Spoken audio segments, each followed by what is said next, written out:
Okay, hi everyone, this is Rashmi. आप सबों को ये रश्मि सिन्हा चैनल में बहुत बहुत स्वागत है। हम लोग CSC DSA का क्वेश्चन पेपर 2019 का कर रहे हैं, जिसमें फर्स्ट पार्ट मैंने बना दिया है। उसको आप आई बटन में जाके देख लेंगे अगर नहीं देखे होंगे तो। अब उस फर्स्ट पार्ट में मैंने बताया था कि हैश टेबल क्या होता है और उसका एवरेज और वर्स्ट केस टाइम कम्प्लेक्सिटी क्या होगा, ठीक है। उसके बाद हम आज डिस्कस कर रहे हैं इसका second part, anagrams. How can we use this structure to find all anagrams in dictionary. Fine. तो हम लोग हैश टेबल को कैसे यूज करेंगे डिक्शनरी में एनाग्राम्स को फाइंड करने के लिए, ठीक है। तो सबसे पहले हम लोग समझ लेते हैं कि डिक्शनरी होता क्या है और एनाग्राम्स क्या होता है, ठीक है। उसके बाद फिर हम लोग उसको कैसे यूज करेंगे ये समझेंगे। तो देखिए, डिक्शनरी जो है ये एब्स्ट्रैक्ट डेटा टाइप है। तो अब आपको लगेगा मैम डेटा टाइप बोलने के बजाय आप एब्स्ट्रैक्ट क्यों बोल रही हैं। तो देखिए, एब्स्ट्रैक्ट बहुत ही अच्छा फिलॉसफी है आपके प्रोग्रामिंग लैंग्वेज का। देखिए, आपका कोई भी चीज़ आप जब कंप्यूटर साइंस में पढ़ते हैं ना, तो उन सब चीज़ों को आपको प्रोग्रामिंग में इम्प्लीमेंट करना पड़ता है कि नहीं। तो ये सारे जो कॉन्सेप्ट हैं ये उप्स के वजह से आए हैं, ठीक है। अब ये क्या कहता है कि जैसे आप कंप्यूटर में बहुत सारी चीज़ें हाइड कर लेते हैं जो यूजर को पता ही नहीं चलता। जैसे आप इंटीजर डेटा टाइप ही मान लीजिए आप यूज करते हैं और 2 नंबर को ऐड करते हैं, आपको कभी पता भी नहीं होता कि ये दोनों नंबर ऐड कैसे हो रहा है, लेकिन हम लोग डायरेक्ट उसको यूज कर ले रहे हैं। क्यों ऐसा हुआ? क्योंकि वहाँ पे एब्स्ट्रैक्शन यूज किया गया है, ठीक ना। एब्स्ट्रैक्शन यूज किया गया मतलब उसके जितनी जटिलताएं हैं उसके ऑपरेशन के, और उसमें कैसे रेंज डिफाइन किया गया है कि उसमें क्या डेटा स्टोर होगा, ये सब हम लोगों से हाइड कर दिया गया है। अब क्या बहुत बड़ी बात है ये कि डिक्शनरी आपको ये पावर देता है कि you can make such data type by your own. Getting my point कि ये जो वैल्यू है ना आपका, इसमें किस तरह का वैल्यू होगा, उसका रेंज क्या होगा और उसमें किस तरह का ऑपरेशन आप परफॉर्म कर सकते हैं, ये सब कुछ हम लोग अपना डिफाइन कर सकते हैं। और ऐसे डिफाइन करने की व्यवस्था को एब्स्ट्रैक्ट डेटा टाइप कहा जाता है और डिक्शनरी ये सुविधा हम लोग को देता है। क्लियर हो गया ये बात? तो आपको अच्छे समझ में आ गई बात। तो चलिए, अब उससे फायदा क्या होगा कि जो भी उस प्रोग्राम को यूज करेगा उसको उसके इंटरनल व्यवस्था से कोई लेना देना नहीं होगा।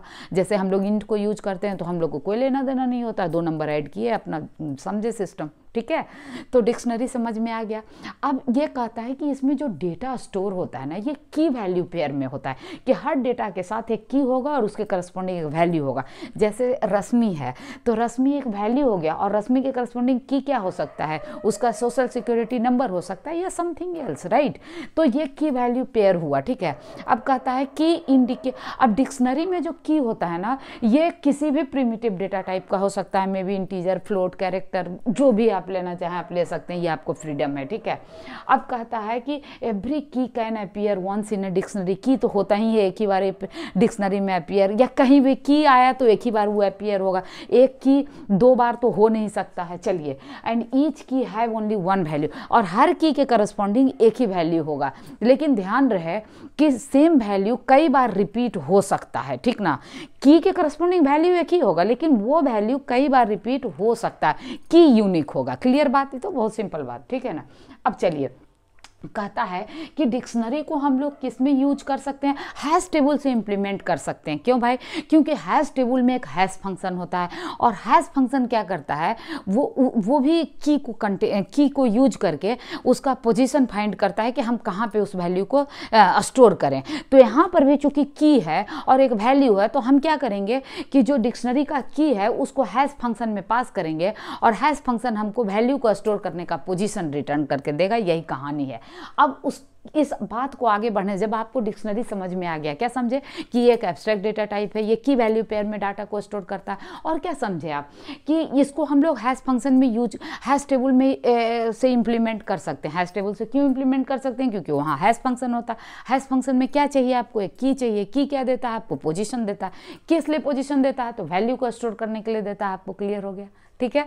तो अब आगे बढ़िए आप कि एनाग्राम्स क्या होता है, अभी इसको समझिए। बहुत ही अच्छा सवाल है। कहता है एनाग्राम्स तो बहुत सारे बच्चों को पहले से पता होगा, by changing the place of letter from word और फ्रेज मेक न्यू वर्ड, है ना। वर्ड में जो लेटर है आपका, उसके प्लेस को चेंज करने से अगर कोई नया वर्ड बन जाता है तो वो सारे वर्ड्स एक दूसरे के एनाग्राम्स कहलाते हैं। जैसे यहाँ पर देखिए, हमने एग्जाम्पल लिया स्टॉप। तो इसमें कौन कौन लेटर है, STOP स्टॉप है। तो इसके वर्ड को अगर कैरेक्टर को इधर उधर कर दें तो हम लोग क्या बना सकते हैं, spot, both are anagram to each other. इसमें अलग कोई भी कैरेक्टर यूज नहीं किया हमने, इसी का कैरेक्टर इसमें यूज किया है, सिर्फ उसमें पोजीशन बदल दिया गया। तो हम लोग क्या करेंगे, both these are anagrams to each other. Similarly जैसे यहाँ लिखा है हमने 10, ठीक है, TEN 10। अब इसी को हम लेटर को उलट पलट कर दें तो क्या लिख सकते हैं, NET नेट। तो ये both are anagrams to each other. अब आपसे सवाल क्या पूछा है साहब कि अब आप हमको एक टेक्निक बताओ, आप बताओ कि आप जो है कैसे आप यूज करोगे दिस हैश टेबल को to find anagrams in a dictionary. तो डिक्शनरी में एनाग्राम्स को फाइंड करने के लिए कैसे यूज करोगे। तो डिक्शनरी में आप कई सारे वैल्यूज होंगे, कई सारे इस तरह का वर्ड होगा, और ये वर्ड एनाग्राम्स कैसे ये हैश टेबल आपको फाइंड करके देगा। तो देखिए इसको इम्प्लीमेंट करने में हैश टेबल कैसे मदद करेगा, बहुत इंटरेस्टिंग बात है। कहता है calculate the hash value of each word in such A way all anagrams have the same value. हम क्या करेंगे कि हैश वैल्यू कुछ इस तरह से फाइंड करेंगे कि जितना एनाग्राम्स है सब के करस्पॉन्डिंग एक ही वैल्यू आएगा। अब ये कैसे संभव है, यही आपको सोचना है। बात समझे कि अगर हम हैश फंक्शन अप्लाई करते हैं तो उसके करस्पॉन्डिंग कुछ ना कुछ वैल्यू आता है और वही उसके पोजीशन को बताता है। तो ये कह रहा है ना कि जब दो सिमिलर एनाग्राम्स के करस्पॉन्डिंग जितने भी वैल्यू होंगे सब सेम होने चाहिए। तो इसके लिए मेरे दिमाग में एक आइडिया आ रहा है कि देखिए ऐसे तो हम लिखे हैं कि simple hashing function can be modulo sum of all characters. जैसे ये STOP है तो इन सारे कैरेक्टर का सम करके उसके ऊपर मॉडुलो ऑपरेशन परफॉर्म कर दीजिए। लेकिन मैं क्या कह रही हूँ कि देखिए इसमें हम लोग ना जैसे आस्काई कोड होता है तो सब का नंबर हम लोग यूनिक देते हैं, उसी तरीके से अल्फ़ाबेट का या तो आस्की कोड आप यूज कर लीजिए या हर अल्फ़ाबेट के करस्पॉन्डिंग एक फिक्स नंबर डाल दीजिए। अब उससे क्या होगा कि जब उस नंबर को आप ऐड करेंगे, ठीक है ना, और उसको मॉडुलो 10 करते हैं मान लीजिए, तो इस नंबर का जो सम होगा वही सेम यही इसका भी होगा, है कि नहीं। जैसे एग्जाम्पल के तौर पे मान लीजिए कि 1 है, ये 2 है, ये 3 मान लिए, 4 मान लिया हमने, ठीक है। तो अब यहाँ पर भी S का जो वैल्यू है वो क्या होगा, 1 ही होगा। T का वैल्यू यहाँ क्या होगा, 2 ही होगा। और P का वैल्यू अगर इसमें 4 माने तो यहाँ भी 4, और यहाँ 3 माने तो यहाँ भी O का वैल्यू 3 होगा। पोजीशन बदलने से नंबर तो वही रहेगा क्योंकि हम हर कैरेक्टर को एक यूनिक नंबर दे दिए। अब कह रहे हैं कि सबको ऐड करके अब मॉडुलो 10 कर दीजिए। तो देखिए 4 + 7 7 + 2 9 + 1 10, कमाल है। तो इस बार 0 आएगा मॉडुलो 10, नहीं 10 को 10 से अगर डिवाइड करेंगे तो मॉडुलो हमारा क्या आएगा, 0 आएगा। और इसको भी अगर हम लोग 10 से 10 को डिवाइड करेंगे तो इसका मॉडुलो क्या आएगा, 0 आएगा, है कि नहीं। तो कुल मिला के आप क्या देखें कि दोनों का सेम वैल्यू आ रहा है। तो जिसका जिसका सेम वैल्यू आएगा आप कहिएगा कि सब एनाग्राम है कि नहीं।